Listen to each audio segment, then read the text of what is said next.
Sarah Bennett was never the perfect mother, but no one imagined she was a monster. Lily Bennett, her 15-month-old daughter, was just beginning to take her first steps, her laughter once filling the small apartment they shared. But one night, that laughter was silenced forever. Hours later, her tiny, broken body was found stuffed inside a garbage bag, discarded like trash. The question that haunted everyone was chilling. How could a mother do something so unspeakable to her own child? Sarah Bennett was the kind of woman who blended into the background. At just 22, she was a single mother trying to navigate life with her 15-month-old daughter, Lily. She lived in a modest apartment on the outskirts of town, where neighbors barely spoke to each other beyond polite greetings. To those who knew her in passing, she seemed like any other young mom, sometimes exhausted, sometimes distracted, but always showing off pictures of her baby on social media with captions like, "My little angel in mommy's world." But behind the carefully curated online persona, Sarah's reality was far from picture perfect. Motherhood hadn't come easy to her. The sleepless nights, the constant crying, the never-ending responsibilities. She wasn't prepared for any of it. Lily had been unplanned, the result of a fleeting relationship that had ended before Sarah even realized she was pregnant. The father was long gone, leaving Sarah to figure things out on her own. At first she tried. She really did. In the early months, she posted about the joys of being a mother, the way Lily's tiny fingers wrapped around hers, the way her daughter's innocent giggles could light up a room. But as the months passed, the struggles started outweighing the joys. Lily wasn't an easy baby. She cried often, sometimes for hours. She woke up several times a night, leaving Sarah exhausted and irritable. The frustration built up slowly, a quiet storm gathering inside her. Neighbors occasionally heard the baby's cries at odd hours, long, piercing wails that seemed to go unanswered for minutes at a time. Some wondered why Sarah didn't do more to soothe her child, but no one wanted to pry. It wasn't their business. When a few of them noticed small bruises on Lily's arms and legs, Sarah dismissed their concerns with casual explanations. She's at that stage where she's always bumping into things. She fell while learning to walk. Her tone was always light, always convincing. People nodded, accepting her words without question. But there were signs, subtle, almost imperceptible at first. The way Sarah's eyes darkened with irritation whenever Lily fussed in public. The way she gripped the child's arm just a little too tightly when she thought no one was looking. The way she sometimes left Lily in her crib for hours, alone, while she scrolled through her phone, drowning out the sound of her daughter's cries with loud music or television. No one could have guessed how much resentment had taken root inside Sarah's heart. The helpless baby who relied on her for everything had become a burden, a constant reminder of the life she had lost. While her friends posted about their weekend plans and carefree adventures, Sarah was trapped in a cycle of sleepless nights, dirty diapers, and endless exhaustion. She began to withdraw, barely leaving the apartment except for necessities. She rarely smiled, except when a camera was pointed at her. Then, one night, everything changed. The fragile thread holding Sarah's self-control together finally snapped. And when it did, there was no going back. The morning was cold and gray, the kind of day where people hurried through their routines without paying much attention to their surroundings. A garbage truck rumbled down the narrow alley behind the apartment complex, its workers moving methodically from one trash bin to the next. It was an ordinary day for them, a job they had done countless times before. But as one of the workers grabbed a large black garbage bag from a dumpster, he felt something strange. The bag was unusually heavy, its shape oddly rigid. At first, he assumed it was filled with discarded furniture or broken appliances. But as he lifted it, something about the way it shifted inside made his stomach twist. A strong, sickly odor seeped through the plastic, something far worse than the usual stench of rotting food. The worker hesitated, his instincts screaming at him that something was wrong. He set the bag down, wiped his gloved hands on his uniform, and carefully tore a small opening in the plastic. The first thing he saw was pale, lifeless skin. For a brief moment, his mind struggled to make sense of what he was looking at. And then it hit him all at once. A tiny foot. A child's foot. His breath caught in his throat, and his hands trembled as he stepped back. He shouted for his partner, his voice shaky and urgent. Within minutes, the police were called, and the alley was cordoned off with bright yellow crime scene tape. Officers arrived in droves, their faces grim as they assessed the situation. They knew, even before opening the bag fully, that this was no accident. When the bag was carefully unwrapped, the full horror was revealed. The body of a baby girl, no more than a year old, was crammed inside. Her tiny limbs twisted unnaturally, as if she had been forced into the tight space without care. Her skin was cold, her face partially obscured by a blanket that did little to hide the bruises on her fragile body. The sight was enough to make even the most seasoned officers look.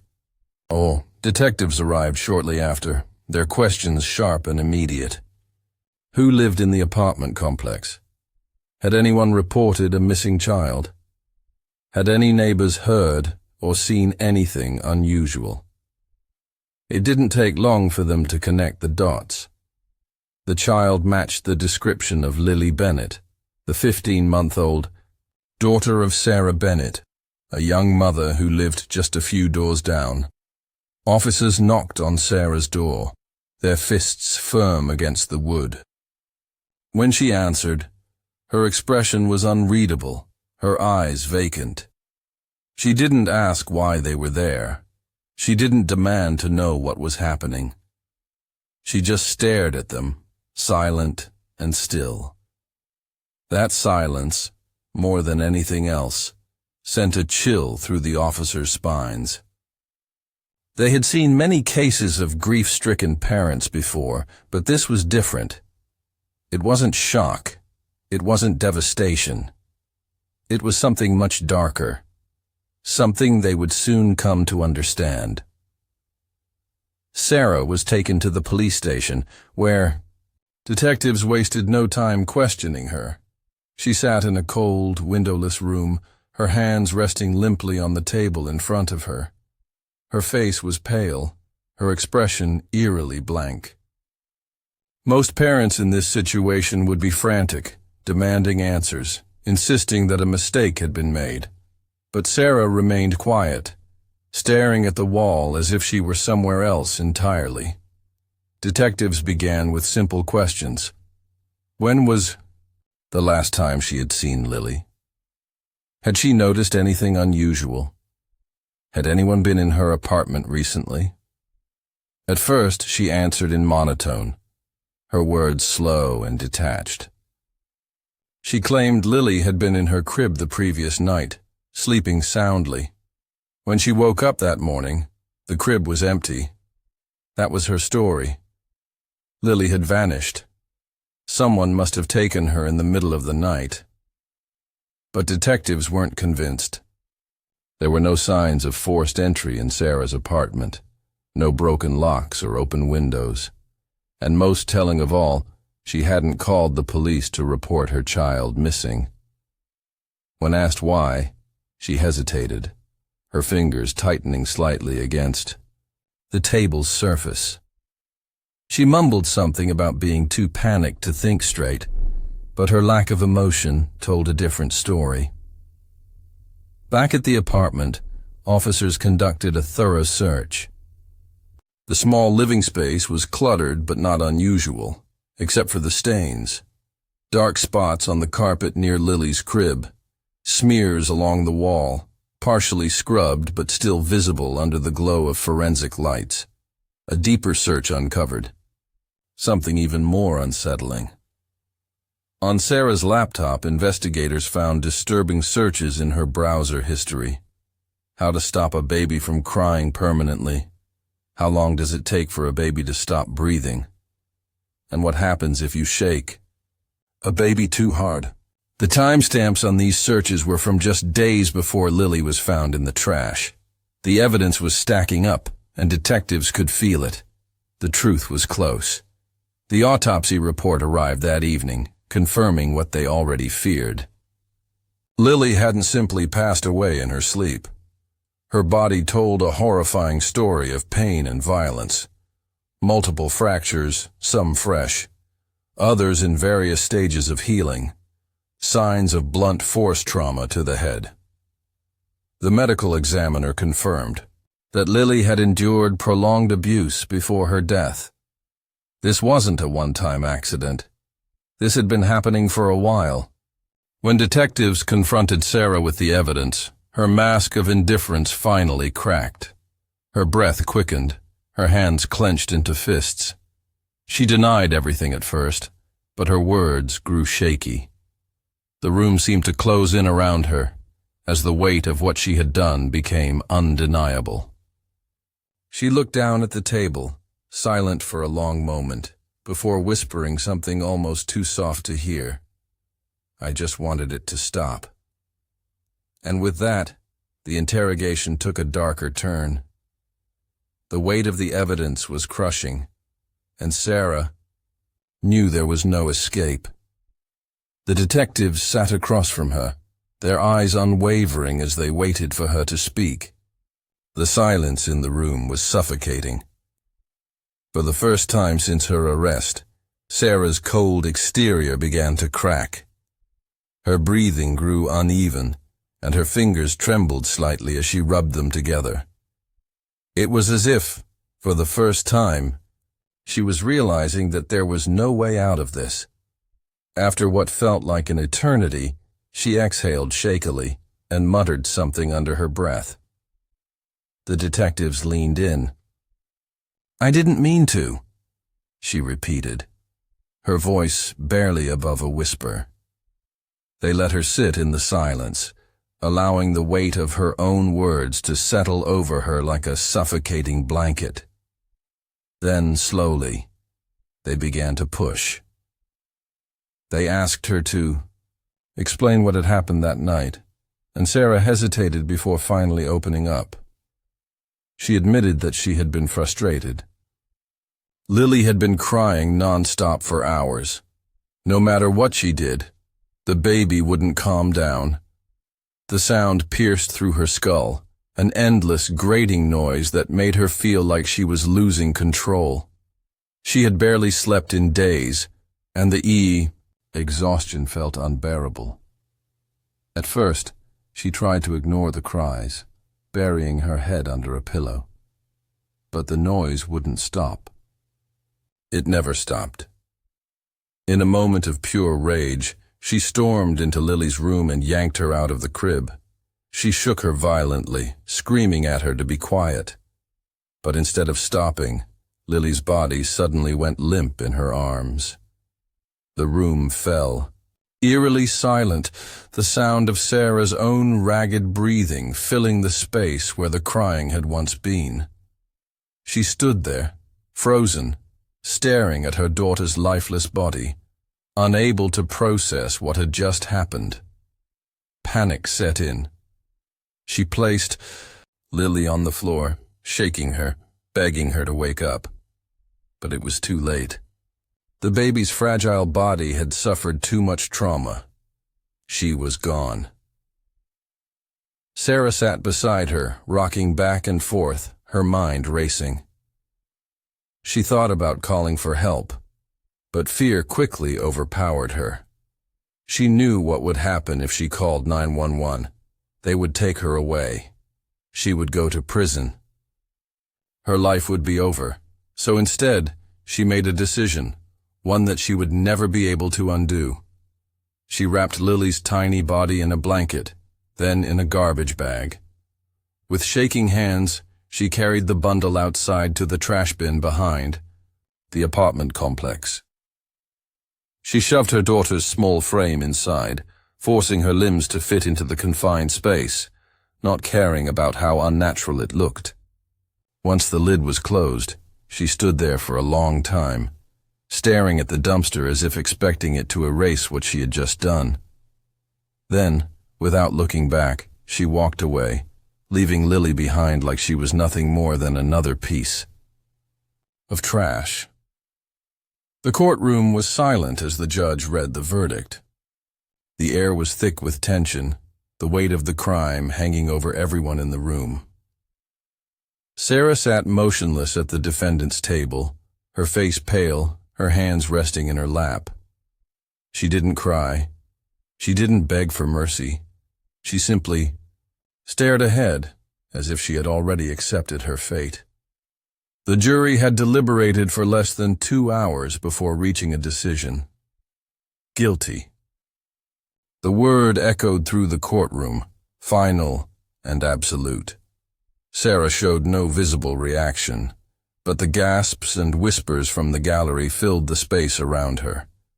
Some people looked at her with disgust, others with disbelief. A few even shook their heads, as if still struggling to comprehend how a mother could do something so monstrous. The judge wasted no time delivering the sentence. Life in prison without the possibility of parole. There would be no second chance, no appeal that could change her fate. She would spend the rest of her life behind bars, locked away from the world she had once lived in. Outside the courthouse, reporters gathered, cameras flashing as they covered the case that had horrified the community. The tragedy of Lily's death had become more than just a local crime. It was a national story, a cautionary tale of what could happen when warning signs were ignored. Child welfare advocates spoke about the failures of the system, how so many people had seen the bruises, heard the cries, and done nothing. Neighbors who had once brushed off their concerns now carried the weight of guilt, wondering if they could have saved Lily before it was too late. Inside the prison walls, Sarah faded into the background. She wasn't met with sympathy. Even among criminals, those who hurt children were considered the worst. The other inmates watched her with cold eyes, whispering about the baby killer in hushed tones. She spent most of her days alone, staring at the cracks in the concrete walls, listening to the distant sounds of the prison around her. But no punishment could ever be as cruel as the one that lived inside her own mind. The nights were the worst. In the darkness of her cell, she could still hear Lily's cries, echoing through the silence, relentless and unforgiving. She would close her eyes, but the images wouldn't stop. The tiny, lifeless body, the garbage bag, the dumpster. No matter how much she tried to block it out, the truth always found her. Lily's memory lived on outside those prison walls. A small memorial was set up near the apartment complex where she had lived, with flowers, candles, and stuffed animals placed by strangers who had never met her, but mourned her just the same. Her story became a reminder of the darkness that could exist behind closed doors, a lesson that would never be forgotten. And in a prison cell miles away, Sarah was left with nothing but silence and the haunting reality of what she had done.